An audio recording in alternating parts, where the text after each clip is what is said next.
Évidemment, Madame Chabot, et vous tous, vous invités, et surtout ma collègue qui est avec nous aussi. Effectivement, on se retrouve tous les deux et on est bien contente parce qu'éducation, c'est et la petite enfance et le grand réseau aussi. Alors, nous avons beaucoup de travaux ensemble, Marie.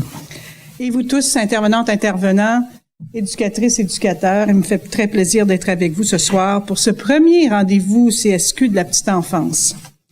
Il s'agit évidemment d'un événement d'envergure qui témoigne du dynamisme de votre organisation dans la promotion de la qualité des services de garde éducatifs du Québec. Ce colloque permettra de réunir des spécialistes renommés de la petite enfance, issus de différents horizons autour d'un même objectif, travailler ensemble pour le bien-être des enfants. Les tables rondes et les ateliers conférences proposés seront l'occasion, pour vous tous, de participer à des échanges très enrichissants. Ils seront aussi l'occasion de faire le point sur les principaux enjeux en matière de services de garde éducatifs au Québec et de dégager des pistes d'action prometteuses pour l'avenir, notamment inspirées des expériences réalisées à l'étranger. Au fil des ans, un vaste réseau de services de garde éducatifs s'est déployé à travers le Québec, constitué majoritairement des centres de la petite enfance et de services de garde en milieu familial. La création des CPE et des bureaux coordonnateurs a permis de doter le Québec d'un véritable réseau de services de garde éducatifs à l'enfance voué au développement des enfants, mais aussi répondant aux besoins des parents. Aujourd'hui, les services de garde sont des lieux d'accueil pour tous les enfants où les parents sont considérés comme de véritables partenaires. Aujourd'hui, on ne parle plus de la petite enfance de la même manière que d'antan. Nous avons tous ensemble contribué à mettre sur pied un réseau qui fait l'envie de plusieurs sociétés dans le monde. Je salue mon collègue Camille Bouchard d'ailleurs. Cela ne veut pas dire que nous n'avons pas nos problèmes, des ajustements à faire, des améliorations.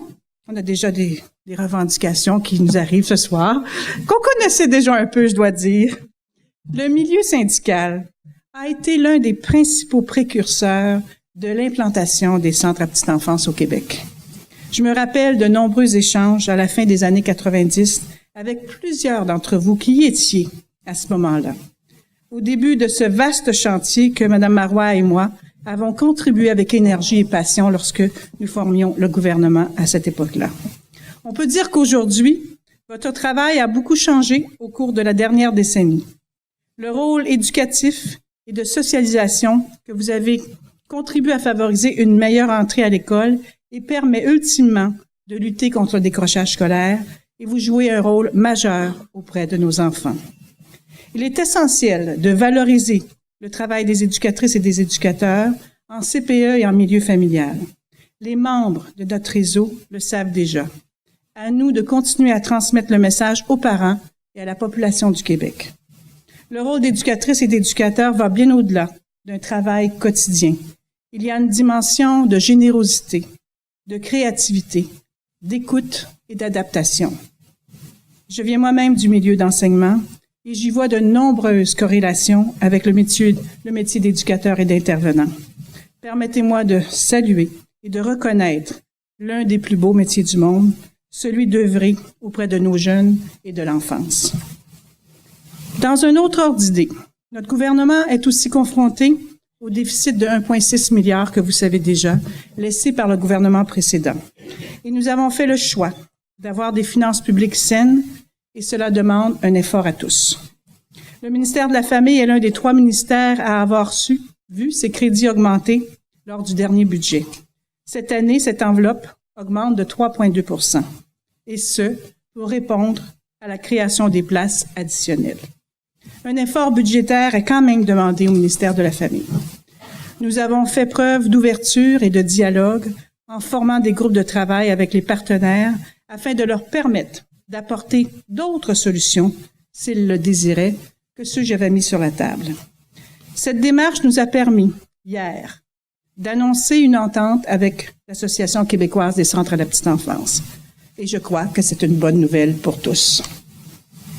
L'entente conclue par le gouvernement avec la QCPE fait en sorte que le ministère met en place une récupération plus importante des surplus cumulés des CPE et que le barème de financement pour les enfants de 4 ans est abandonné. De plus, un chantier sera relancé, Les travaux viseront à assurer la pérennité et l'optimisation du financement des centres à la petite enfance. Cela vient répondre au peaufinement de notre modèle de financement et voir s'il y a des modifications qui pourraient être considérées. Nous mettrons également en place une table de concertation aussi avec le Réseau québécois des services éducatifs à l'enfance à leur demande. Les familles sont au centre des engagements de notre gouvernement. L'un de ces engagements est d'assurer à chaque enfant, et pour les parents qui le désirent, une place en service de garde à 7 $, de façon à mieux soutenir les familles et aussi à mieux outiller les parents. C'est pourquoi le 12 novembre dernier, nous avons repris en main le développement de notre réseau des services de garde en annonçant la création de 28 000 nouvelles places à contribution réduite d'ici la fin de 2016. Je crois que c'est une très bonne nouvelle pour nous tous. Le gouvernement précédent avait promis en 2011 15 000 places. Lorsque nous sommes arrivés en fonction comme nouveau gouvernement cet automne, voilà juste un peu plus de 6 mois quand même. 1800 places, étaient vraiment réalisées seulement de ces 15 000 places. À cette occasion, j'ai donc donné le feu vert en novembre à la création des 13 000 places restantes. La réalisation d'une partie de ces places est déjà bien en cours et se poursuit à l'heure où on se parle. Mais surtout, nous avons annoncé l'ajout de 15 000 places additionnelles pour compléter notre réseau des services de garde éducatifs à l'enfance et accomplir l'objectif de 250 000 places au Québec. J'ai lancé le 7 février dernier l'appel de projet pour la création de ces places à 7 $, si attendu par les parents québécois, car vous savez tous que cela est une priorité pour les familles du Québec, qui ont des enfants en bas âge et qui veulent des places et des places. La réalisation de ces nouvelles places débutera en 2014 et se poursuivra jusqu'en 2016. Donc, tous les projets devront être transmis au plus tard le 14 juin prochain. J'ai annoncé que ces 15 000 places seront créées en installation, soit 85 % des places en CPE et 15 % des places en garderie subventionnée. C'était 65-35 dans le dernier appel de projet. Il était temps que nous arrivions afin qu'un gouvernement du Parti québécois redonne aux centres à la petite enfance leur place. Je tiens à vous réaffirmer mon engagement envers les CPE et le milieu familial. Un gouvernement du Parti québécois, Mme Pauline Marois et moi, avons mis en place le réseau des CPE, mais nous faisons le choix des CPE dans le développement des nouvelles places. Nous croyons profondément à ce réseau et il nous tient très à cœur. Je sais qu'il y a plusieurs inquiétudes dans notre réseau. Je vous l'affirme aujourd'hui. Nous irons de l'avant avec la création des places. Nous ne reculerons pas. On se fait souvent dire que nous reculons. C'est un marketing d'adversaires et de médias. Ils ne savent pas que c'est un gouvernement de dialogue, d'échanger avec les partenaires, de faire des compromis. Nous sommes fermes sur les objectifs, mais souples sur les moyens. Je compte donc sur vous pour que vos CPE et le milieu familial mettent de l'avant des projets de qualité bien ancrés dans leur milieu afin que notre réseau se développe rapidement.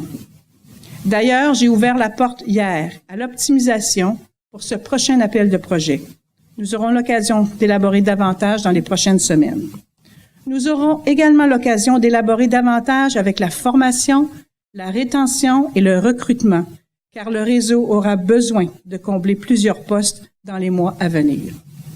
J'ai annoncé aussi que 2000 des 15 000 places seront consacrées à répondre aux enfants défavorisés. Nous voulons offrir aux enfants issus de milieux défavorisés le meilleur départ possible dans la vie. 10 000 de ces enfants sont d'ailleurs déjà dans notre réseau des services de garde. Les CPE et le milieu familial sont bien adaptés pour répondre aux besoins de ces enfants, de tous les enfants de 0 à 5 ans. Nous continuerons d'accueillir les enfants de 4 ans dans notre réseau, soyez-en rassurés. Nous devons aussi avoir une vision d'avenir. Notre politique familiale est une des plus grandes fiertés de notre société. Grâce à elle, les femmes ont pris leur pleine place sur le marché de l'emploi, du soutien financier existe pour les parents et la conciliation travail-famille est favorisée. Cette conciliation peut encore aller plus loin. Une réflexion est engagée au ministère de la Famille pour l'après 250 000 places. Après avoir complété ce réseau, nous aurons besoin de se pencher tous collectivement sur l'avenir des services de garde. J'aurai besoin de vous tout au long de cette réflexion.